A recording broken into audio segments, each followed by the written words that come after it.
Hi, everyone. This is Gary Berman, host of the Cyber Hero Adventure Show. We have a really special show today. We'll be talking about the RSA conference taking place in San Francisco at the Moscone Center from April 24th through the 27th. And today we have two special guests, Cecilia Marinier, who's the senior director at RSA conference, and Beau Woods, who's in charge of one of the coolest sandboxes that we're going to be learning about in just a few minutes. Hi, Cecilia. How you doing? I'm really well. Thank you, Gary. Thank you for having us on. You're welcome. And thanks for kind of who you are and what you do and why you do it. And that will go to, everyone in RSA. It was one of the first conferences I had the privilege to attend. And I left with my head just packed with information, and I'm still learning from that very first visit all those years ago. So congratulations to you and your colleagues. Yeah, thank you. Yeah, we're really excited for 2023. It feels like it's coming right back to where it had been before, and we feel really good about the kind of planning that we've done for your experience when you come. So I'm excited to share with you some of the high level thoughts on some of the areas I work on, but there's plenty to do at conference. As you know, it is jam packed with all sorts of really interesting people and experts and opportunities. So I hope you're joining us in San Francisco at the end of the month. Indeed. And it's fun, right? It's super fun. We have a great time there. I get to work on a lot of the fun pieces. I know Beau will help me out and support me in saying this. I don't know if you want me to start here, but I'm happy to share a couple high level of the programs I work on. Sure. And we're going to be inviting now Beau Woods to join us. Hey, Beau, welcome to the show. Hey, Gary, excited to be back. This is awesome. Yeah, you've been involved with RSA for quite some time, and you're considered one of the real unsung cyber heroes in this crazy digital universe. And we look forward to talking about some of the sandbox activities and some of the innovation that's going on. So let's begin with that, Cecilia. Tell us kind of a high level, some of the thoughts that you have that'll be exciting for attendees. All right. So RSA conference is starting on Monday morning, bright and early at 8:30. And we have on Monday as a big innovation day. So we're going to highlight some of the really cutting edge startups, as well as have some of our venture capitalists and other innovators talk to you in the morning of the 24th. So there are three awesome sessions, highly recommend those. And then we're going right into the Innovation Sandbox contest. It is the largest and the oldest and the most important. And I say that humbly because it is one of the industry's oldest contests that identifies the most innovative startups. And it really has been very good at identifying where innovation is going in our field. So this year is no different. We've taken a lot of time. We had over 150% increase in the number of submissions for it. So I can tell Wow. you that the judges that had to do the selection process, it was crazy. And the top 10 companies are really interesting this year. So I hope you are able to come and see that. It starts at 12 o'clock on Monday. You I'm know, sorry. one of the things, forgive the interruption, but I wanted to just Yeah. amplify, something that from a number of people that I've spoken to, about RSA, they say that's where the cool stuff is happening, and that's where they want to spend their time to listen and learn from some of the cutting edge innovators. Exactly. I mean, we've actually made innovation as one of our most important platforms, and we love amplifying it. So we've done a couple other pieces with the suite, including adding in another contest that's for earlier stage startups that's called Launchpad. That's happening on Tuesday. Additionally, we've added a space in at the conference called the Early Stage Expo space, where we have 50 startups. And that happens to be right next to the sandbox space, Gary, where I think we want to spend a lot of our time because I have Beau with me. But I just want to make sure that people are aware of just the kind of commitment that RSA Conference has made towards innovation in this industry. You know, our adversaries are ahead of the game. It is important that we stay right up there with them, and we're cutting edge and we're leading in front of them and preparing for them. And this is why we do these kind of highlighted opportunities to get those kind of contests out there, give a platform for those startups to come and meet the audience that are the decision makers and the stakeholders in the industry. Indeed. So, Beau, that's a great segue to your mission and what you are passionate about. Maybe you can share with our audience what they can expect. Yeah, so I helped pull together the supply chain sandbox, which was Cecilia's brainchild, actually. Several years ago, she looked around and saw that there was a lot of subject matter specific content like biohacking and aviation, aerospace, automotive, IoT, but not a lot that kind of pulled it all together. And she said, I think this supply chain thing is going to be a big deal soon. And sure enough, like the very next year, before we even got the sandbox, the supply chain sandbox fully launched, it was front page headlines on like 6 or 7 different stories. So Right. she was really prescient in spotting that. And we put together some really, really kind of fun and compelling content. The sandbox space is it's really about innovation, even in experimentation and how we run the space. So the first year there, we had a bunch of games because supply chain tends to be a really dry topic. You need to spice it up. You need to make it a little bit more fun, a little bit more compelling, a little bit more engaging. So we had a block building game that you might compare to Jenga, although that's a trademark copyright. So we tend to not use that one. Where you're building an organization from the ground up and your supply chain is tainted and you have to go around and play this game. Really, really fun. And when you get a tall tower and it all falls down, everybody looks over. And so that drew a lot of people to it. But we started feeling like, hey, look, if we're supply chain, we should be integrated with the rest of the sandbox space rather than a silo. Too often supply chain stuff gets stuck over in the corner. It's somebody else's job.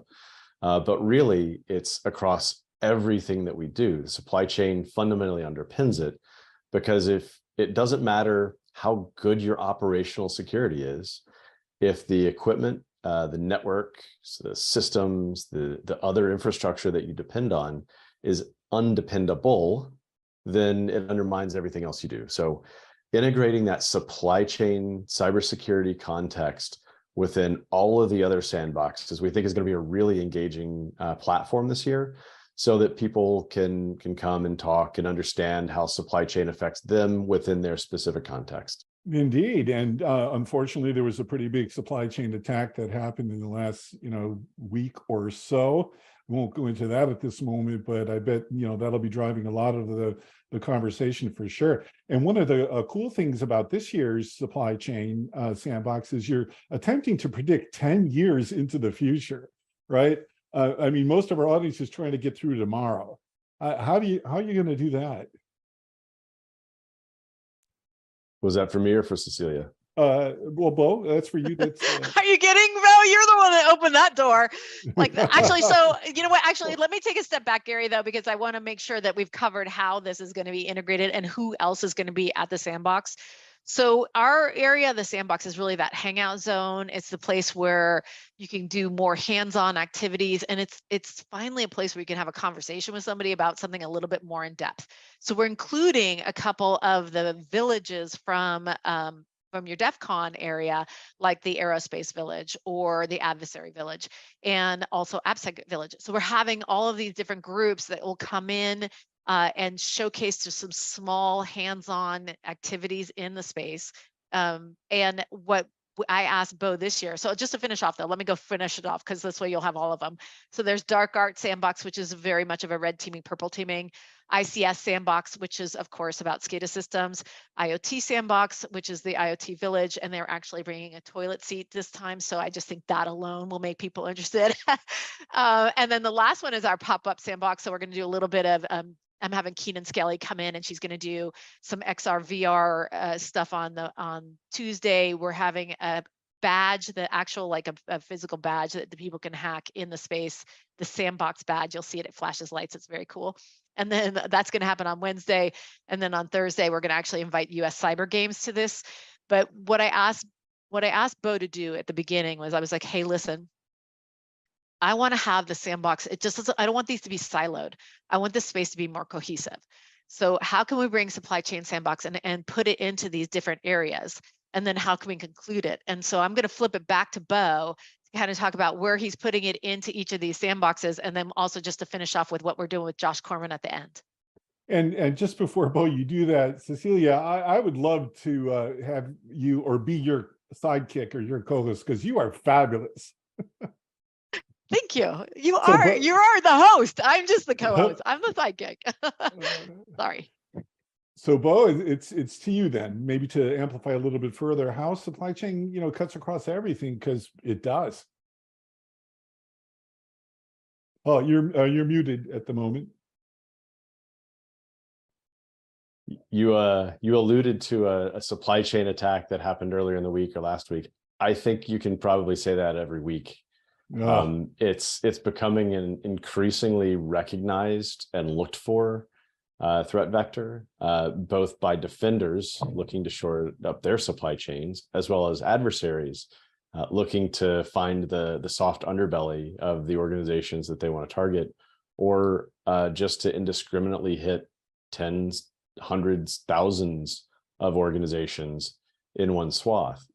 So I think because the prominence and the importance of supply chain has risen, the need for something like these independent, non-commercial, subject-specific conversations to be happening in the spaces where people are in their own context. So, for instance, we're working with the ICS sandbox.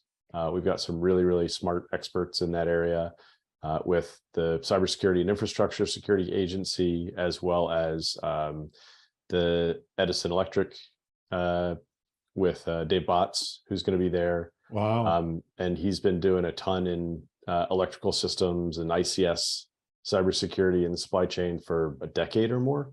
Wow. In the aerospace sandbox, we've got a lot more expertise there, including CISA is going to be there as well. They're going to be everywhere. And some other folks who've done a lot of aerospace work looking at supply chain security. And again, this is going back, not 5 years, not 10 years, but some of those folks have 20 plus years of experience helping to shore up supply chains in aerospace. IoT is also going to have a fairly large contingent of supply chain knowledge, supply chain expertise there. And in talking to these different sandboxes, one of the messages that we heard, and one of the reasons why they want to pull us in, is because supply chain is one of the number one questions that they're getting asked. Right.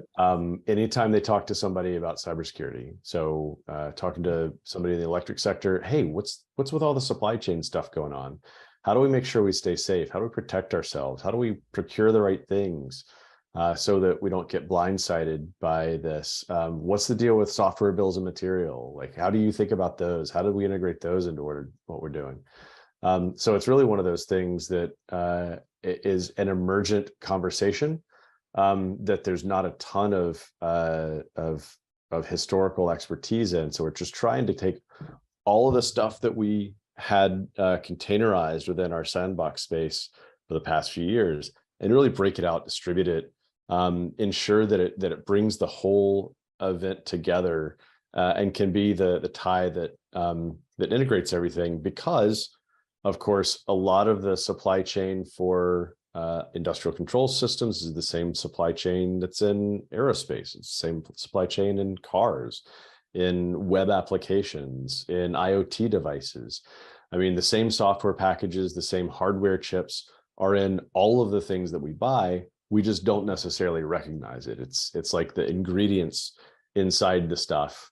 And if we can't see what those are, if we don't know what those are, and it's not apparent to us because we're not seeking it out, then how can we make sure that people are thinking about that it's top of mind rather than back of mind, so that they can start building their infrastructure and maintaining it in a way that keeps them safe, keeps them secure, and protects the people that they serve, whether that's people at home with their electric bills, or the people flying out to RSA conference, flying back from the RSA conference, whether that's medical devices, your door lock that's been IoT-ified, any of those things.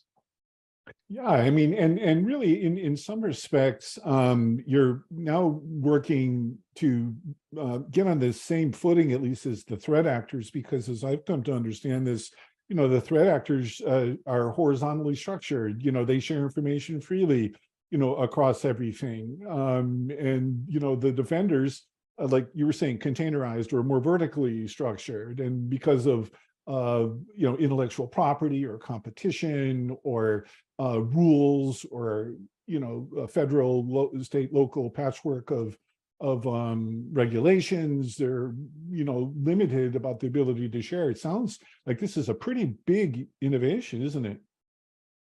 I mean, I think so. I think it's well, first of all, I think your analogy or your context setting there is absolutely right. Adversaries can be a lot more horizontally aligned, because if they develop some type of an attack against a component in a supply chain for phones, let's say, that same attack can be reused against other pieces of infrastructure. And it may not even be something that they're targeting. They may be indiscriminately going after whatever is vulnerable to this type of attack. And that just happens to be horizontally integrated across multiple different sectors. And I also think you're right that we, the defenders, have tended to be more vertical, because if you're in the energy sector, a lot of the a lot of the business models are in common, a lot of the practices are in common, a lot of the regulations are in common, right. Yeah. A lot of the trade shows are in common. So you have this insular way of thinking that just keeps you from sharing that information across other industries. And the way that all of our governance is set up is to be vertical. One of the things that I worked on with Josh Corman, who I know Cecilia will talk about in a second, at CISA, is how can we look at cross-sectoral risks? How can we look at these issues, these problems that may manifest most visibly in, let's say, healthcare, but have critical dependencies on water, supplying fresh water, on electricity, on Right. transportation, getting ambulances to the hospital. Some of these other things where it may not be apparent why a particular organization is critical to what we call the national critical functions, but that they really need to be looked at so that they can be resilient in the face of adversaries who may want to do harm through any one of a number of means, that they're the common conduit. So it's a really big emerging sector of work that a lot of people have been kind of jumping on really recently, especially if you've seen the supply chain attacks that have risen over the last few years, the cross-sectoral type of attacks, the things that hit one area and end up having consequences down the line somewhere else. Indeed, and just to build on that a little bit further, there was the significant OT hack. I think it was called a Pipe Dream, or Pipe. Is that the way what it was called? Do you remember? Yeah, I think you're referring to the one from a couple of years ago that made a lot of headlines. It was a fairly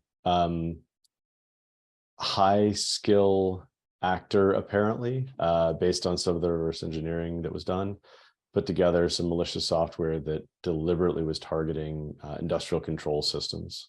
Yeah, and it cuts across everything in the way that you're describing. So let's focus on Josh Corman, the cavalry. I met him many years ago, and it was an incredibly insightful way to describe what we're doing. Like, okay, we are the cavalry. Like who you're going to call.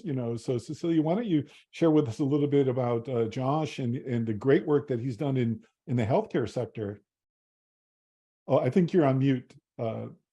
Yeah, it's okay. I'm going to be careful about talking about too far into the Josh talk, because I actually haven't seen his slides. And so there's my little plug. I actually texted him today to say, hey, where are my slides? Okay. But what I want to say instead is just go back one step and I'll tell you what the goal of this was. So on the sandbox stage in the space are going to be different cutting edge research from all these different sandboxes. And so they're going to be talking about breach data in the dark web, or improving OT network and host baselines to secure critical infrastructure. And they're going to have, top cool experts talking about these kind of cutting edge research that they've been working on. And the the reason I went to Josh at the end, I said, Josh, I want you to tie it up as we were talking about with Beau before, so that it's all makes sense of why this space fits together. Like, our goal is to build a place that's a little bit more cohesive, has that cross-fertilization of ideas, because you're now putting all these people all in the same space, and you're creating an environment that is not so much like what you're used to when you go into a conference. It's supposed to be a hangout zone. You're going to see like a coffee bar in there. There's a Cyber Ops that's on Tuesday night that's very casual. You know, John Strand and Justin Blanchard are going to be bringing in the Backdoors and Breaches gamification during, you know, they're going to be playing the game with the audience. And that's the whole point, is to take away this feeling of I'm going to be talked to. Instead, I'm going to be actually acting in. I'm going to be part of it. And so, as much as I love, and I'll let Beau kind of talk about Josh, because I love Josh. He's an amazing individual, and he certainly has given us a lot. His talk is on food for thought, and it's exactly what Beau was talking about, like tying all these pieces together, where security is weakest link, and that these are different places that no matter how we try to pull them apart, well, at least that's what the abstract says. No, So, you know, as we pull it apart, like, you know, how do we come up with a way, an approach to ensure that we are more secure going forward? So I don't know, Beau, if you wanted to add a thought or two on that. Well, let me just interject something quickly to build on your point. You know, Yeah. RSA's theme this year is Stronger Together. Exactly. And it seems to me that everything about the mission of the sandbox is just for that. And what gives me almost goosebumps is you're going to be able to be up close and personal with some of the smartest people in the world on this stuff, right? Absolutely. I mean, we were just talking about before they started filming, is that Bryson's going to be there. He's going to be in the ICS, Bryson Bort. I mean, if you think about, I'm very proud of who's actually leading these sandboxes, because all of them, first off, give back to the community all the time, and second, are considered leaders in their spaces. So if you take a look at what's either on the agenda or who's coming into the sandbox to give a talk, you're going to be very impressed. And this is seriously, like, this is what I love about working in cybersecurity, is that people are always there to try to lift each other up and to help each other out. And so that was what the genesis of the space is about. So I'm glad we were able to like share that and make sure it comes across.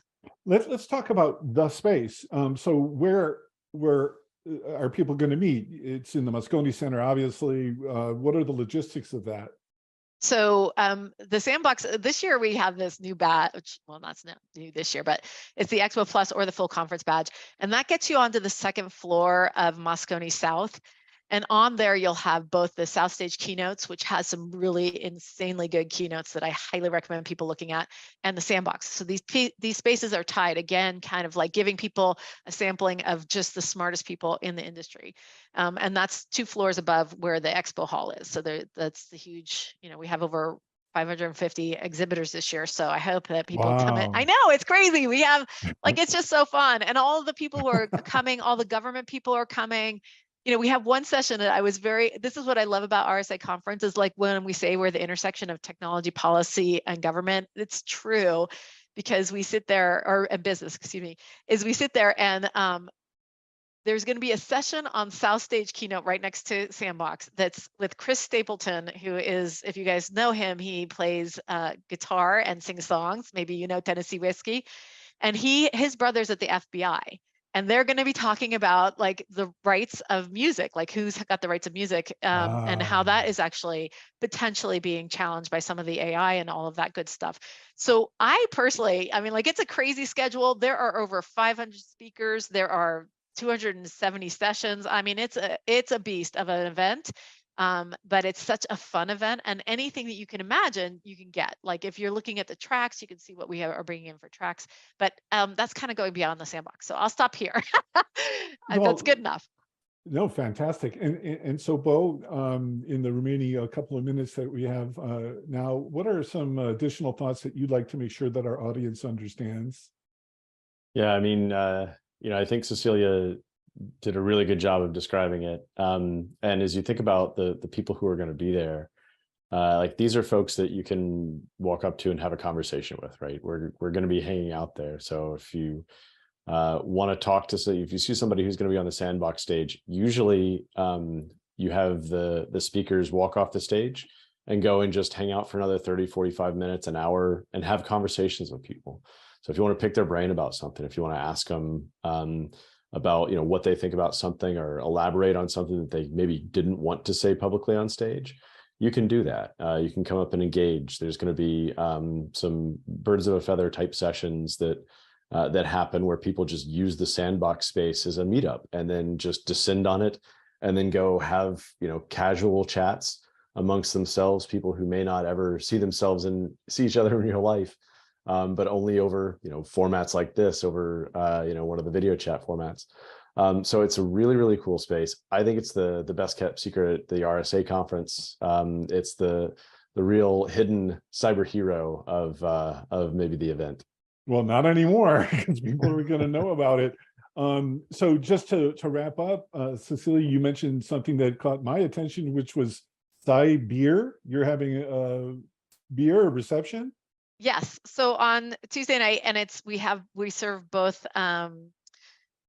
We'll have alcoholic beverages and non-alcoholic beverages and some food, and it's just a reception for everybody to gather on Tuesday night from 4:30 to 6:15 in the space, and it's just a really fun. That's when John Strand and Jason will be up on the stage, playing their game. All of the sandboxes will be open, so everybody can go and talk to anybody in the sandbox, and it's a really fun event. Like, I highly recommend it.